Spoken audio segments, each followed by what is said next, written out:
기독교 신앙에 있어서 이런 역사적인 일에 대한 극단적인 두 가지 견해가 있는데요. 그것은 귀신을 지나치게 믿는 것입니다.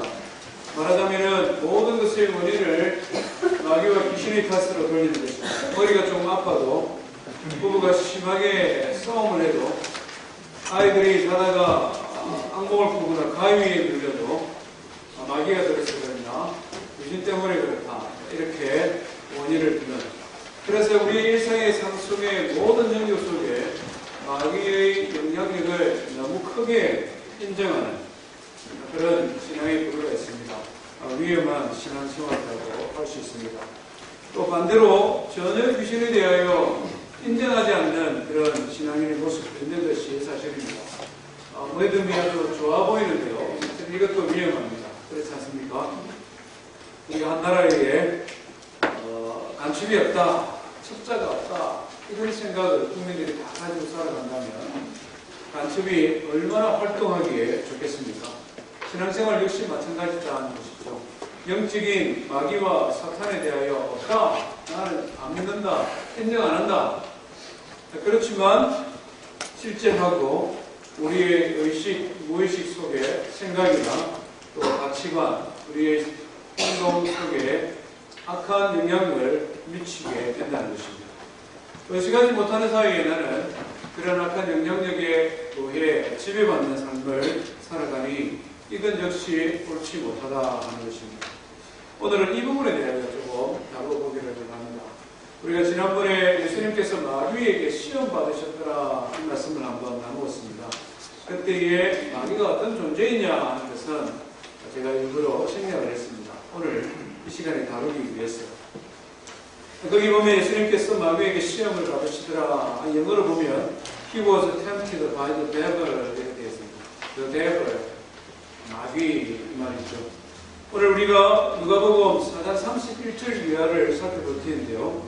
거기에 보면 어떤 한 젊은 어떤 사람이 등장하는데 그 사람은 possessed spirit, 그러니까 a demon, an evil spirit이라고 표현되어 있는데요.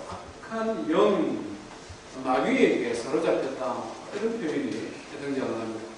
마귀는 무엇이고 귀신은 무엇인가, 우리 이런 것을 오늘 다뤄보기를 원합니다. 저는 마귀, 귀신이라면 제일 먼저 생각나는 게 있는데요. 어렸을 때에 TV에서 보고 그때 우스워했던 마음이 지금까지 영향을 미치는 것 같습니다. 제일 먼저 생각하는 것이 전설의 고향이 생각납니다. 전설의 고향 하면 웃는 분은 아는 분이고 모르는 분들은 전설의 고향 모르는 분이죠. 전설의 고향 보면은 어떤 부잣집 영감님이 병이 들었는데 사람의 고기를 먹으면 낫는다, 이런 이상한 소리를 듣고는 하인들을 보내죠. 그러면 이제 공동묘지에 죽은 지 얼마 안 된 사람을 땅을 파고는 그 시체를 들어서 다리를 하나 잘랐고 그리고 뭐 하인들이 막 웃어서 도망을 오면은 귀신이 어떻게 합니까? 내 다리 펴라, 내 다리 펴라. 지금 생각하면 너무 웃기는데 그때는 너무 무서웠어요. 마귀와 귀신은 그거 아닙니다. 그거 아니다. 그리고 우리 동화에 보면은 홍난 혹대 주면 소원 들어준다고 하는 도깨비 망망이 들고 나오는 그 도깨비, 그것도 마귀와 귀신이 아니다. 요즘 젊은 사람들은 이런 전설의 고향보다는 해리포터나 반지의 제왕 이런 쪽에 영향을 좀 많이 받습니다. 그러다 보니 해리포터에 나오는 그 악당 있죠? 두목이 이름이 뭐죠? 예? 예, 볼드모트. 코가 이상하잖아요. 예, 볼드모트. 그게 마귀인가? 뭐 이렇게 생각하는 사람도 있습니다. 또 반지의 제왕에 보면은 사우론이라고 이렇게 눈동자가 세로로 나와있는 불타는 눈동자를 가진 그런 악의 화신, 사우론. 이게 마귀인가 귀신인가 이런 생각을 할 수도 있습니다. 10월 마지막이 또 할로윈 데이가 다가오기 때문에 온갖 종류의 귀신들이 등장을 하지 않습니까? 가장 대표적인 것이 드라큘라. 그죠? 드라큘라 등장합니다. 또 뭐 영화 데드맨 워킹 뭐 이런 쪽에 보면은 좀비. 우리 한국에서는 강씨라고 그러죠. 죽은 건지 사는 건지 좀 헷갈리는 이런 존재, 좀비 영화들도 많습니다. 이런 것이 귀신인가? 이런 생각을 할 수가 있습니다. 아니다는 것이죠. 이런 것은 모두가 다 우리 인간의 상상력에 만들어낸 영화의 한 캐릭터나 그런 소설에 등장하는 그런 악당이지 그것이 마귀와 사탄이 아니라는 것입니다.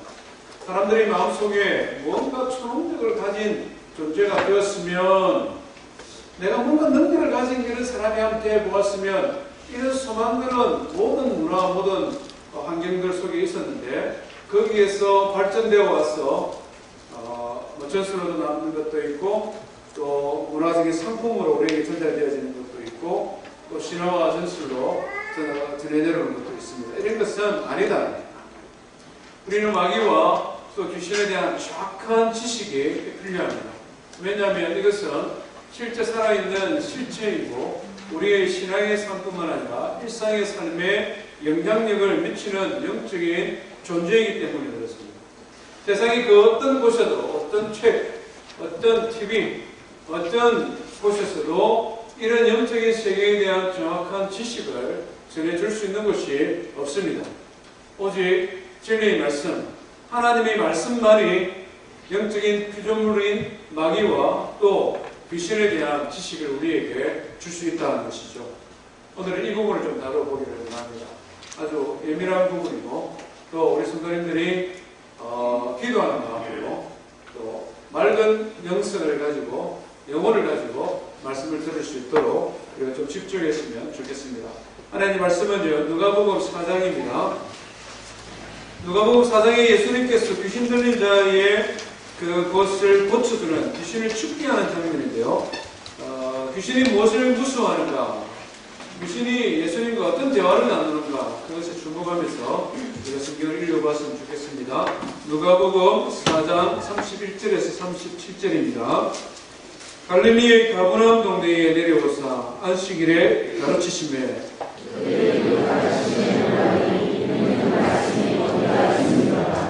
회당에 더러운 귀신 들린 사람이 있어 크게 소리질러 이르되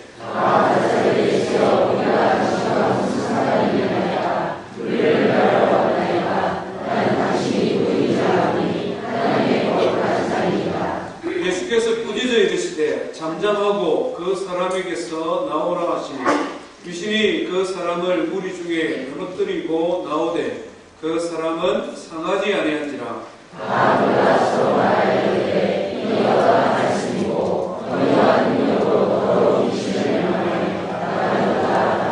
마쳤습니다. 이에 예수의 손이 그 갇힌 사방에 퍼지니라. 오늘 본문에 보면은 좀 흥미로운 사건입니다. 가버나움이라는 곳에 예수님이 가셔서 회당에서 하나님의 말씀을 전하셨습니다. 말씀을 전하셨는데 많은 사람들이 예수님의 권세 있는 말씀에 놀랐습니다. 말씀을 한참 전하는 중에 어떤 사람이 좀 격한 반응을 일으켰는데 자세히 보니까 그 사람이 귀신 들린 사람이었습니다. 귀신 들린 사람이 갑자기 발작을 하니까 그 회중이 분명히 아마 두려워하는 마음, 그래서 좀 어수선해졌을 것입니다. 그때 예수님께서 그에게 잠잠히 말씀하셨죠. 조용히 하고 그 사람에게서 나오너라. 마귀 귀신이 100가지 발버둥을 치다가 그곳에서 나왔다 하는 사건입니다. 이것을 보고 많은 사람들이 놀라고 예수님의 소문이 주변에 있는 많은 지역으로 전파되었다. 이것을 기록을 합니다. 누가가 왜 이 사건을 여기에 기록을 했을까 생각을 해봅니다. 예수님께서 공생의 사역을 시작하시면서 많은 표적과 기사를 행하셨습니다. 누가는 예수님의 모든 일을 처음부터 끝까지 자세히 미루어 살폈다고 했습니다. 그런데 누가가 살핀 예수님의 사역 가운데 예수님께서 행하셨던 기적 가운데 가장 먼저 기록한 사건이 바로 예수님께서 귀신을 쫓아내는 이것입니다. 누가에게 있어서는 누가복음 전체를 살펴봄에 있어서 예수님께서 귀신 들린 사람을 깨끗하게 하신 귀신 축출의 사건이 굉장한 의미를 가진다 하는 것입니다. 이것은 다른 말로 하면 예수님의 하나님의 아들이신 것과 예수님께서 온 땅의 주권자가 되시고 심판자가 되는 것을 귀신을 쫓아내는 이 장면을 통하여 그는 우리에게 가르쳐 주기를 원했다 하는 것입니다. 마귀와 귀신은 무엇이며 어떤 존재인가? 이것을 먼저 한번 생각해 보기를 원합니다.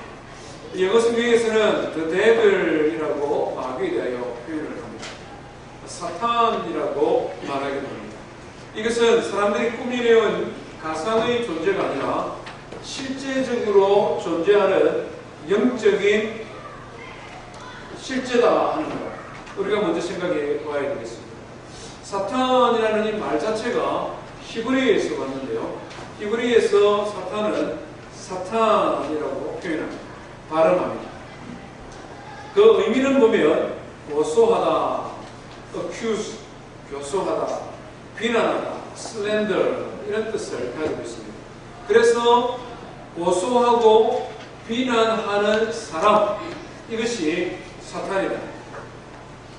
세상의 사람들을 하나님을 의심하게 하고 하나님에게서 떠나게 하고 범죄하게 하는 것, 사람을 시험하고 유혹하고 미혹해서 결국 범죄하게 하는 존재가 사탄이다.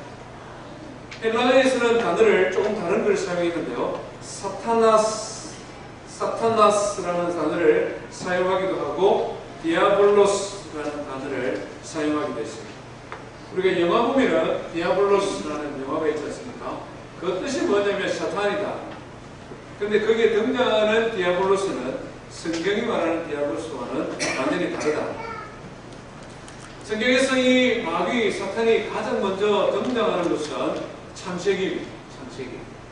제가 누누이 강조하십니다만은 창세기는 우리 인간 사회에 필요한 모든 것이 중요한 원리들이 다 기록이 되어 있습니다. 창세기 1장부터 11장까지 얼마만큼 강조되어지고 얼마만큼 깊이 전달되어지는가, 이것은 성경이 점점 요한계시록에 가까워지면서 계시가 확장되어졌다고 합니다. 계시의 확장. 창세기에 조금 아주 요만하게 원리를 보여준다면 그 원리가 신약시대에 오면서 요한계시록에 가까우면서 점점 이렇게 확장이 되어진다. 그러나 중요한 원리는 창세기에 다 기록이 되어야 된다. 그래서 우리가 창세기를 굉장히 깊이 연구할 필요가 있습니다. 마귀에 대한 것도 역시 창세기에 제일 먼저 등장합니다. 우리 창세기 3장을 한번 보실까요? 성경도 성경 다 가지고 왔죠?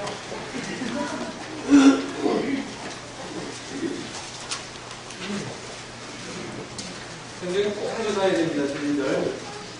스마트폰 들고 오시지 말고 성경 들고 오세요.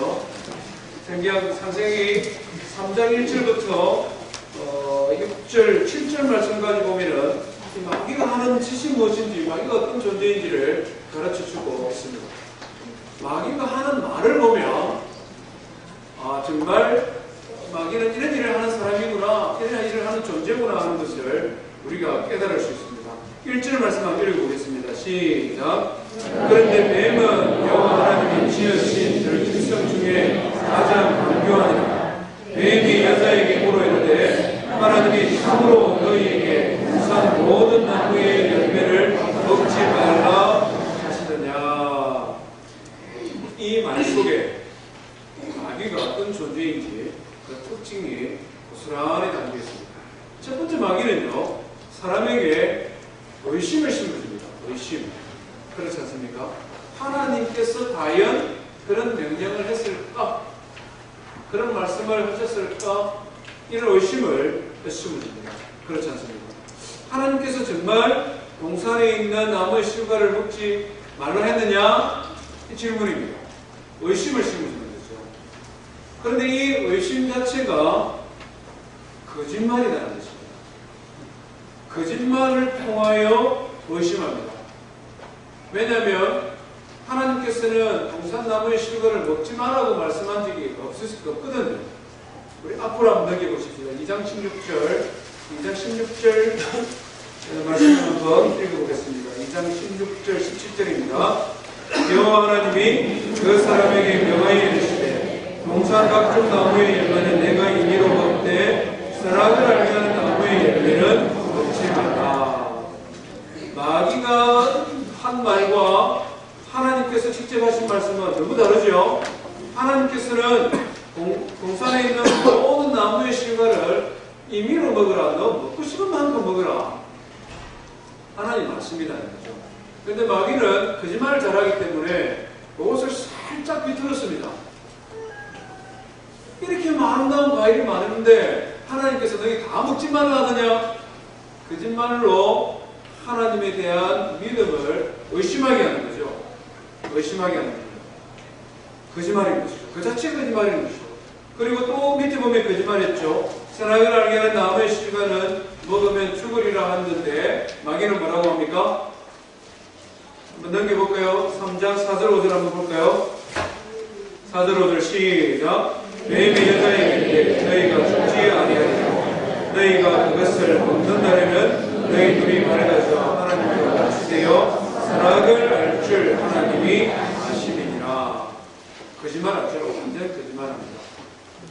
죽지 않을 뿐만 아니라 내가 하나님과 같이 지혜도 있고 힘도 있고 능력 있는 존재가 될 것이다. 이게 마귀입니다. 의심하게 하고 아무거나 유혹하고 범죄했을 때는 어떻게 합니까? 고소하고 비난하고 정죄합니다. 하나님께서 아담과 하와를 찾아왔을 때에 아담과 하와는 자기의 허물을 다른 사람에게 이렇게 전가시키려고 그러죠. 내가 잘못한 게 아니고 하와가 잘못했습니다. 그런데 가만히 생각해 보니까 하와는 하나님이 주셨지 않습니까? 하나님 잘못하셨네요. 이게 누가 하는 일이냐면 마귀가 하나님이 하는 것입니다. 사람으로 하여금 하나님에 대한 믿음을 의심하게 하고 죄에 대한 유혹을 가지게 하고 범죄하게 하고 사람이 범죄를 했을 때는 그것에 대하여 고소하고 비난하고 정죄하는 것. 그것이 마귀가 하는 일, 마귀다 하는 것입니다. 귀신은 그러면 어떤 존재냐? 귀신은 또 요한계시록이 우리에게 교훈을 주는데요. 요한계시록을 한번 넘겨보겠습니다. 신약성경 411페이지 계시의 확장 제가 말씀드렸죠. 창세기에서 아주 조그마한 원리를 보여주셨다면 요한계시록 계시가 확장되어서 요한계시록에 오면은 분명하게 보여주십니다. 마귀와 마귀의 졸개들인 귀신에 대하여 요한계시록은 계시가 완성되었다. 우리 구절을 한번 읽어볼까요? 요한계시록 12장 9절 말씀 시작. 큰 용이 내 쫓기니 옛 뱀으로 마귀라고 하고 사탄이라고도 하며 온 천하를 꿰는 자라. 그가 땅으로 내쫓기니 그의 사자들도 그와 함께 내쫓기니라. 여기 보면 큰 용, 옛 뱀, 뭐라고요? 마귀라고도 하고 사탄이라고 합니다. 그는 천하를 꿰는 거짓말쟁이다. 거짓말쟁이고 그가 땅으로 내어 쫓기는데 그와 함께 누구도 쫓겼다고요? 그의 사자들도 마귀와 그의 사자들이 있었다. 그들이 쫓겨났는데 그것이 곧 귀신이다 하는 것입니다. 이 부분은 잠깐 설명이 필요하는데요. 하나님께서 세상을 창조하실 때에 우리 인생에게만 허락되어진 지식의 범위가 있습니다. 하나님이 무궁한 지식을 가지신 하나님께서 온 세상을 창조하시고 우리 인생에게 허락한 지혜와 지식의 범위가 있다는 말씀입니다. 하나님께서는 그것을 창세기를 통하여 성경을 통하여 우리에게 주셨습니다. 하나님께서는 우리에게 허락한 지식의 범위는 하나님이 만드신 이 세상의 창조물과 이 세상을 우리가 어떻게 하나님의 명령을 따라서 알고 누리고 살아갈 것인가, 만물 안에 있는 지식이죠. 그런데 하나님께서는 조금 창문을 조금 열고 영적인 세계에 대한 것도 우리에게 보여주셨습니다. 물질 세계의 모든 것은 하나님 우리에게 주셨는데 영적인 세계에서는 조금만 보여주셨습니다. 그것이 뭐냐면 영적인 피조물이 있었다는 것입니다. 세상에 있는 물체와 인생뿐만 아니라 영적인 피조물, 성경에 등장하는 천사, 이사야서의 말씀에 등장하는 그룹들, 천사와 그룹들에 대하여 성경은 말씀합니다. 언제 어떤 때에 며칠날 만드셨는지는 우리에게 비밀로 남겨두셨는데 분명한 것은 하나님께서 천사들을 영적인 영물들을 만들었다는 것입니다. 그 영적인 존재들의 목적은 하나님을 예배하는 것입니다. 그리고 하나님의 메신저로 하나님의 뜻을 하나님이 창조한 피조세계에 하나님의 백성들에게 가르쳐주는 메신저의 역할을 했습니다. 이 피조물 가운데 특별히 하나님을 찬송하는 직책을 맡은 천사들의 무리가 있었는데 그 천사들의 무리의 대장이 루시퍼였습니다. 루시퍼는 밝게 빛난다 라는 뜻을 가지고 있는데 금성, 새벽녘에 동쪽 하늘을 가장 밝게 빛나게 하는 별이 금성이고 그것이 영어로 하면 루시퍼입니다. 그런데 이 루시퍼가 어디에서 나왔느냐? 하나님이 만드신 피조물 가운데 가장 밝게 빛나며 하나님을 찬양하는 일에 쓰임받은 존재가 루시퍼라는 것입니다. 그런데 이사야 14장의 말씀을 보니까 이 루시퍼의 마음에 한 가지 생각이 왜 들어갔습니다. 교만한 마음이 들어갔습니다. 그것이 뭐냐면 내가 온 우주에서 가장 밝게 빛나고 아름다운데 나보다 더 밝게 빛나고 아름다운 존재가 있는데 그것이 보니까 하나님.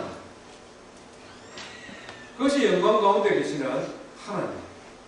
그래서 루시퍼가 마음에 욕심이 생기는 거예요.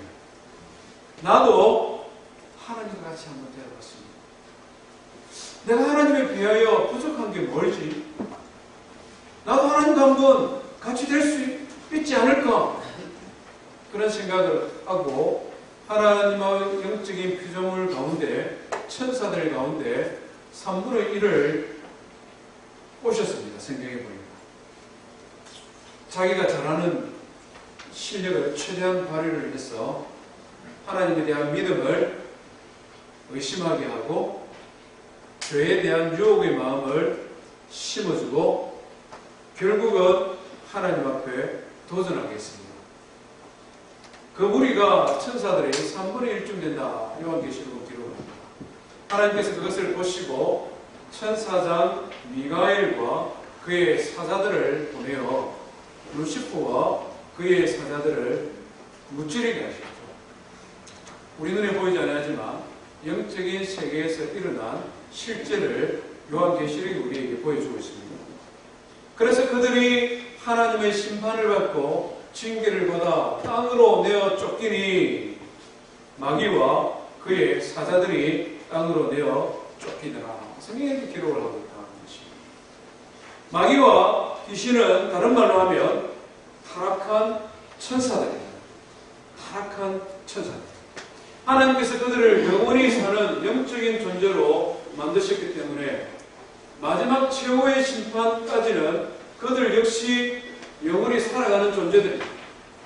심판을 당하여 멸망하기 전까지는 그들이 살아서 역사할 수밖에 없는데 그것이 곧 아담과 하와를 미혹했던 것과 같은 똑같이 지금도 그 일을 그들이 하고 있다는 것입니다.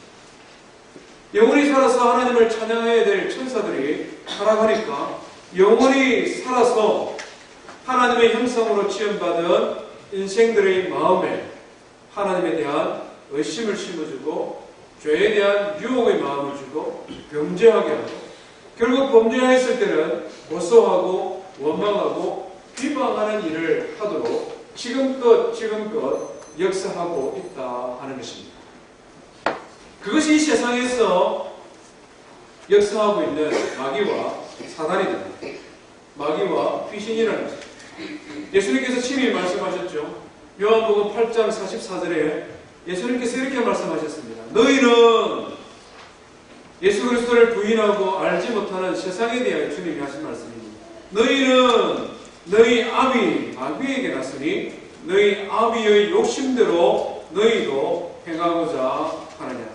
그는 처음부터 살인자요 진리가 그 속에 없으므로 진리에 서지 못하고 거짓을 말할 때마다 자기 것으로 말하냐.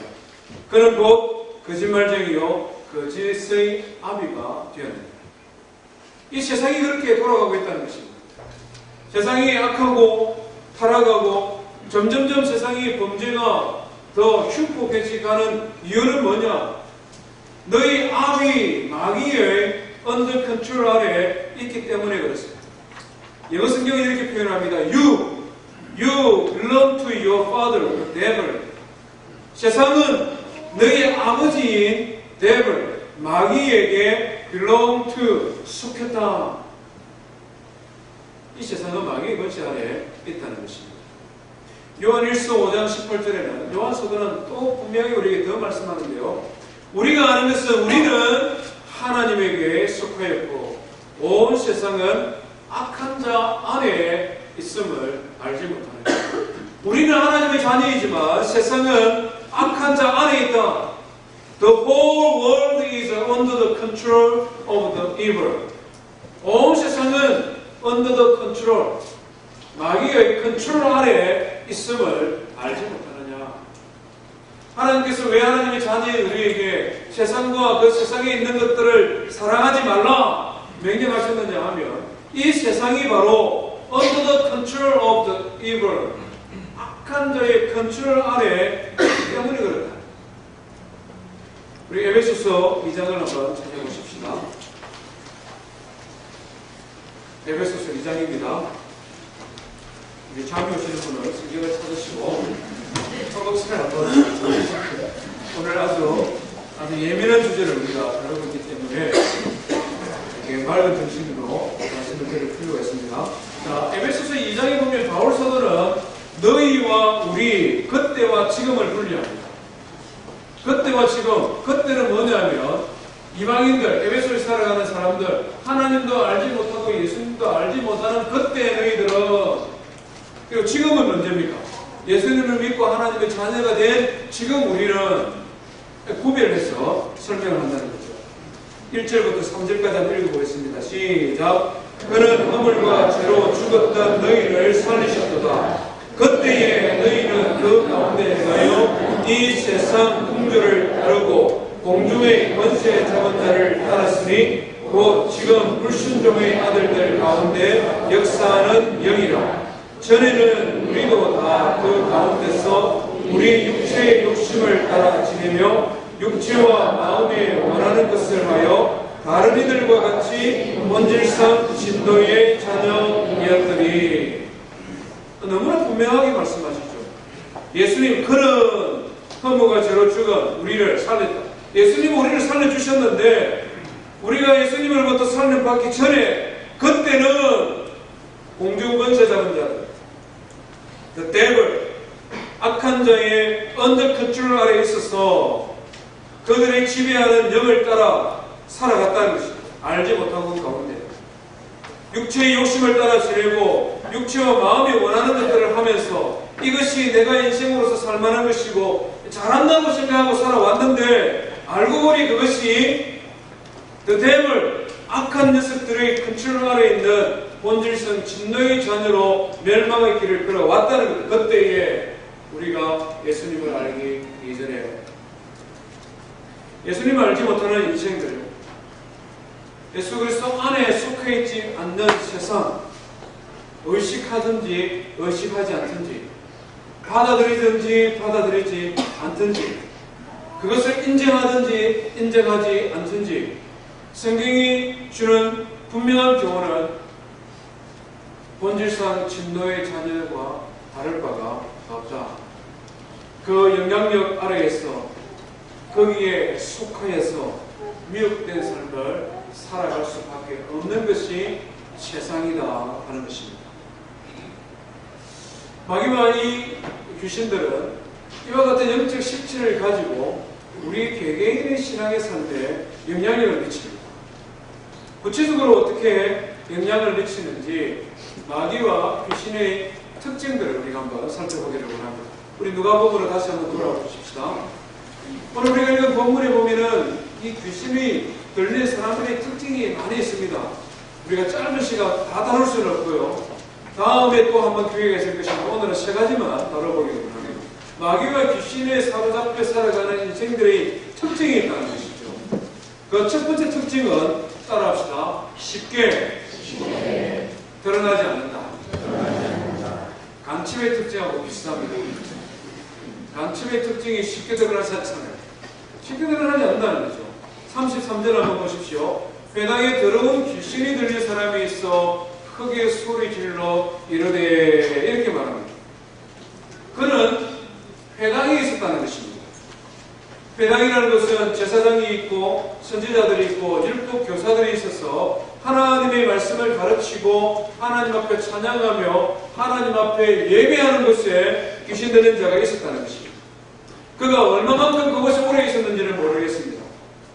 언제부터 그가 있었는지를 모르겠습니다. 회당을 출입하는 많은 사람들은 그가 귀신에 사로잡혀 있는지를 몰랐습니다.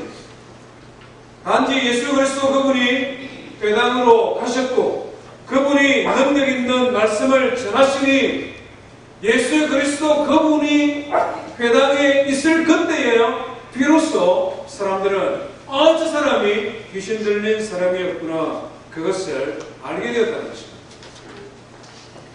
우리가 이 시간 알아야 될 것은 귀신이 들린 듯하는 우리가 생각하는 것처럼 이상한 행동을 하거나 소위 말하면 미친 행동을 하거나 발작을 하거나 소리를 지르거나 악한 일을 폭행을 하거나 그래서 누가 봐도 알만한 그런 악한 인간이 아니다는 것입니다.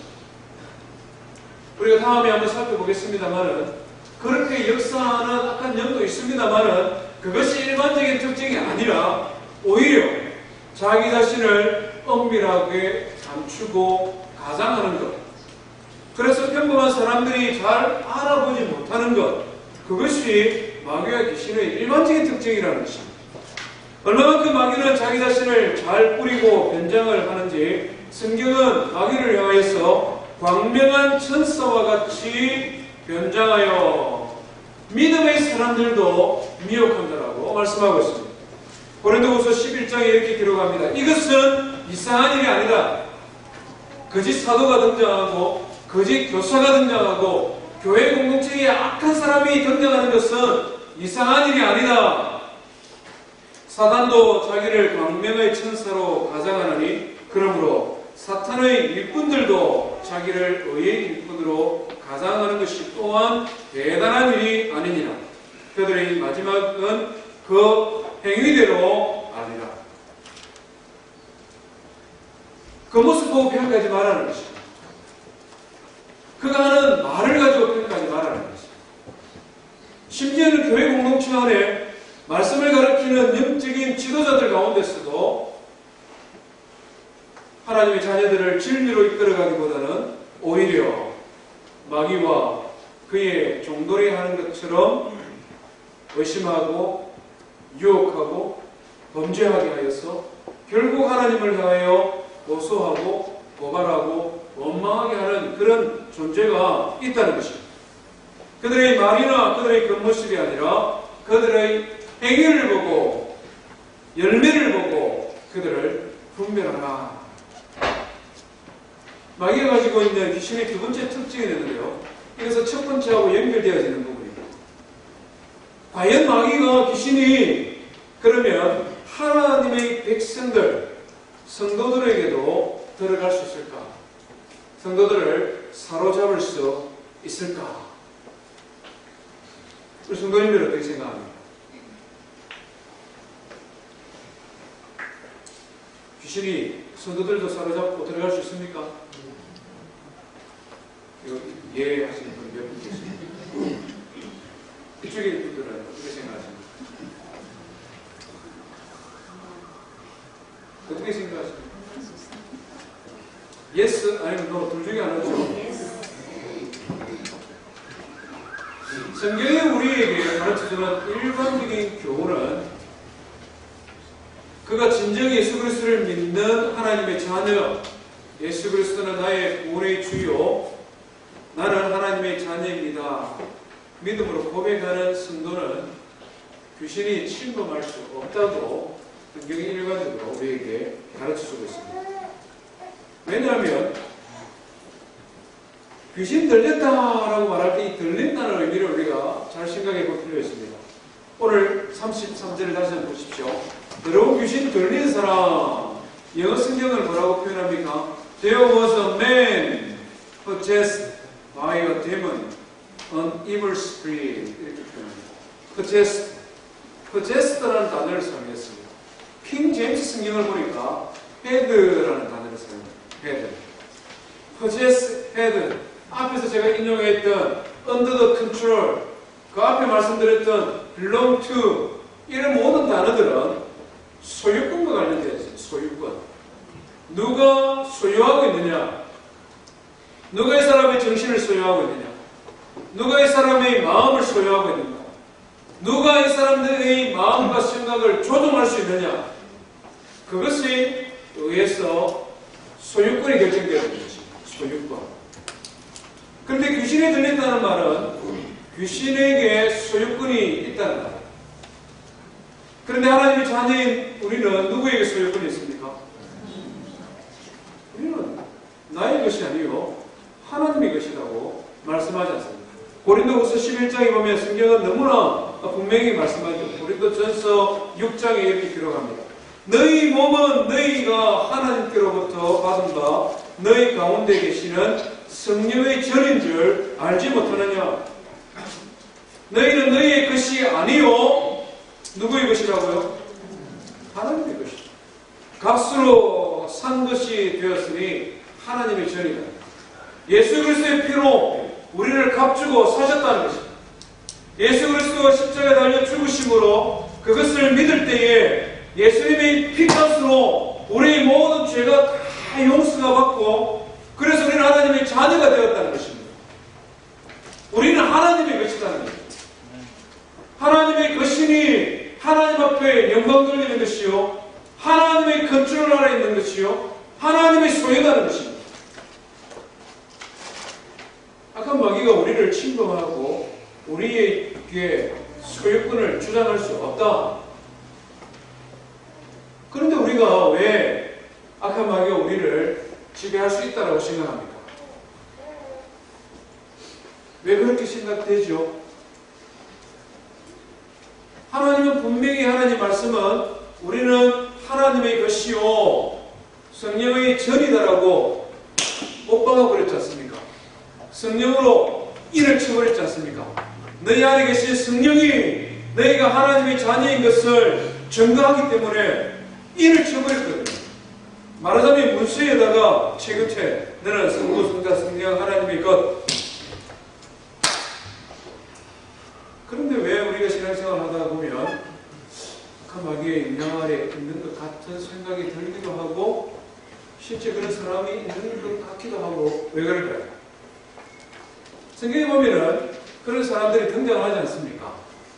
구약의 가장 대표적인 인물은 다윗이죠. 다윗.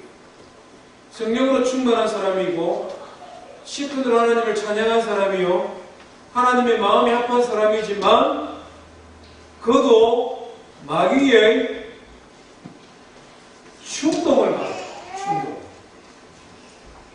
possess라는 단어를 사용하지 아니하고 control, under control이라는 단어를 사용하지 아니하고 충동이라는 단어를 사용합니다. incited 이렇게 기록합니다. 사탄 rose up against Israel and incited David. 다윗의 마음에 들어가서 그의 마음을 이렇게 이상한 생각을 심어준 거예요. 충동질했다는 거예요. 가장 적절한 한글식 표현은 충동질입니다. 마귀는 성도들을 소유권을 주장할 수는 없지만 성도들의 마음을 충동할 수 있습니까? 없습니까? 충동할 수 있습니다. 거기에 넘어가면 성령으로 충만한 다윗도 음란과 살인과 거짓말의 죄를 짓게 되어지고 결국 하나님의 징계를 받는다는 것이죠. 신약시대의 가장 대표적인 인물은 누굴까요? 신약의 가장 대표적인 인물이 누굽니까? 가룟 유다도 있고 아나니아 삽비라 이야기도 할 수 있지만은 그들은 충동이 아니라 회개하지 아니한 영혼들인 것을 통해 볼 때 모양은 제자고 모양은 성도였으나 실제는 아니었던 것 같아요. 진실된 하나님의 자녀인데도 충동질에 당하여 넘어간 사람이 있죠.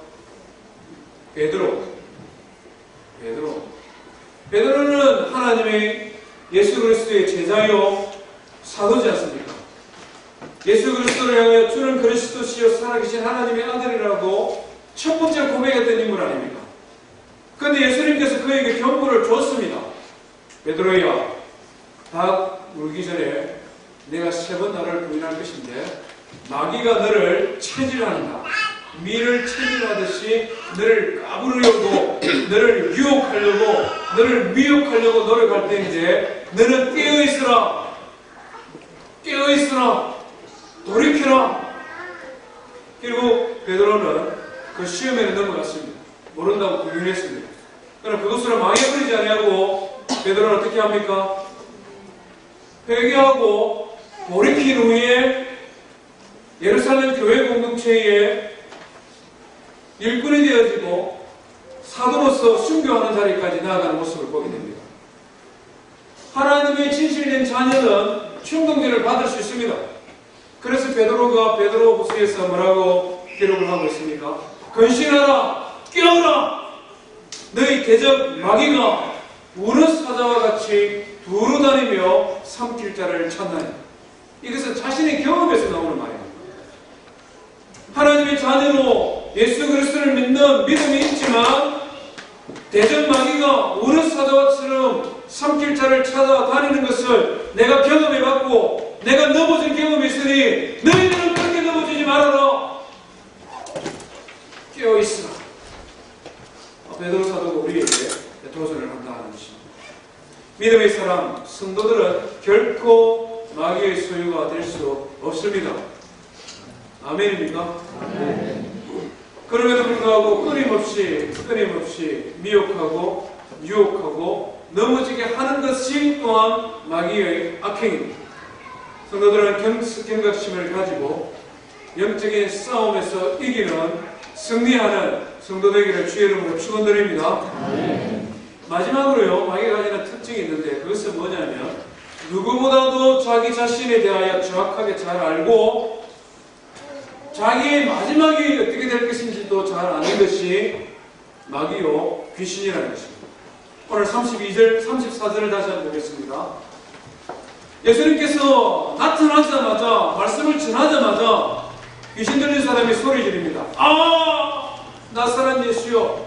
이 말은 나사렛 예수여 감탄사 주님 찬양하는 게 아니라 이게 비명소리입니다. 아! 나사렛 예수여. 우리가 당신이 무슨 상관이 있나이까? 우리를 멸하러 왔나이까? 나는 당신이 누군 줄 압니다. 거룩하신 하나님의 아들입니다. 비명을 드리는 겁니다. 자기의 한계도 알고 예수 그리스도가 누군지도 아는 것이 마귀요 귀신입니다. 참 신비롭습니다. 왜냐하면 지금 누가복음 4장 34절까지 오기 전까지 세상의 일반적인 사람들은 예수님이 누군지를 몰랐습니다. 몇몇 사람들, 몇몇 천사의 계시를 받은 사람들, 몇몇 하나님이 선택한 사람들은 어린 예수님을 보고도 하나님을 찬양하고 하나님의 아들이라고 인정했지만 대다수 일반적인 사람들은 아직 예수님이 누군지 몰랐습니다. 누가복음 4장 초반에 보면 예수님께서 갈릴리 지역에 가서 전도했는데 오히려 사람들이 예수님을 무시했습니다.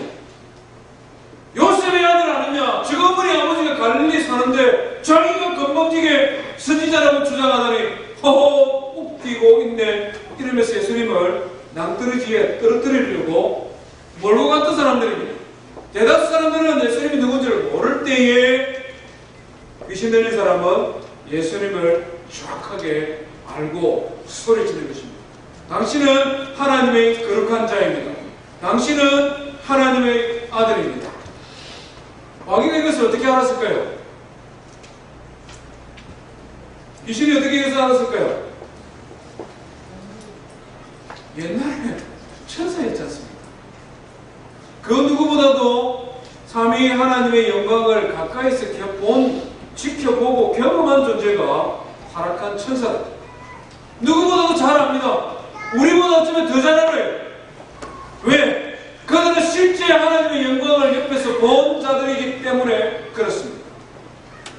안타까운 것은 그들의 교만으로 말미암아 범죄하여 영원한 멸망으로 달려갈 것을 알면서도 돌이키지 아니하고 회개하지 아니하고 끊임없이 두려워하며 살아가는 것이 마귀와 귀신들의 운명이라는 것입니다. 뭐라고 말합니까?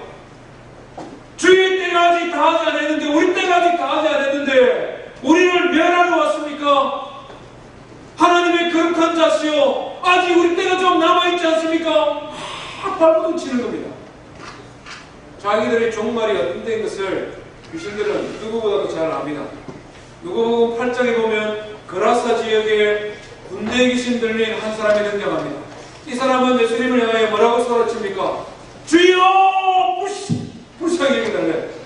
불쌍히 여기 존재도 아닌데 불쌍히 여기달라고 하면서 무적행으로 들어가게 말기를 강구하니라 성경에 기록되고 있습니다. 마귀와 귀신들의 마지막 종착역은 영원한 지옥입니다. 지옥의 형벌입니다. 그것을 그들은 누구보다도 잘 알고 있습니다. 단지 하나님께서 하나님의 섭리 가운데 마귀와 그의 졸개들을 이 땅에서 기능하도록 그냥 버려두시고 방치하고 있지만 그들은 영원토록 여호와 하나님을 두려워하는 존재입니다. 하나님의 말씀을 두려워하고 예수 그리스도의 존재를 두려워하고, 그래서 주님이 나타나자마자, 주님이 말씀하자마자 두려워하며 자기의 신분을 드러내며 여호와의 하나님의 거룩한 자입니다 하고 공포에 질려 소리 지르고, 제발 지옥으로는 보내지 말아 주십시오 애걸하고 복걸하는 것, 그것이 바로 마귀와 귀신들의 운명이라는 것입니다. 사랑하는 성도 여러분, 야고보서 2장 19절을 보면 성경에 이렇게 기록합니다. 내가 하나님은 한 분인 줄 믿고 아느냐? 귀신들도 믿고 떠느니라. 그들은 영적인 존재이기 때문에 우리보다도 더 정확하게 잘 알고 두려워하고 있다 하는 것입니다. 이 시간을 우리에게 주는 교훈이 무엇입니까? 세상은 마귀에 대하여, 악한 영적인 존재에 대하여 이런저런 많은 주장들을 합니다만은, 오늘 우리가 이 말씀을 통해 분명히 알 수 있는 것은 그들이 아무리 약하다 할지라도, 아무리 간교하다 할지라도, 아무리 그들이 하나님의 백성들을 미혹하고 유혹하고 범죄하게 한다 할지라도 그들은 주 예수 그리스도와 그분의 말씀을 그 무엇보다도 두려워하고, 예수 그리스도와 그분의 말씀의 범위 너머에서는 아무것도 할 수 없는 연약한 존재라는 사실입니다. 우리는 마귀의 시험에 이길 수 있는 것입니다. 우리는 마귀의 시험을 이기고 승리하는 성도의 삶을 살아갈 수 있는 것입니다.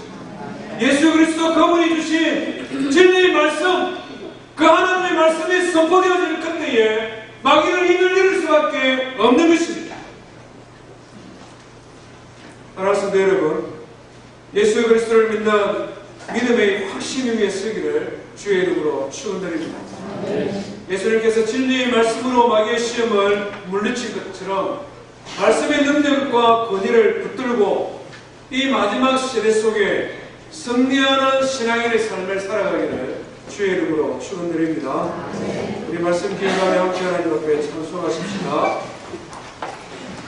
99장입니다.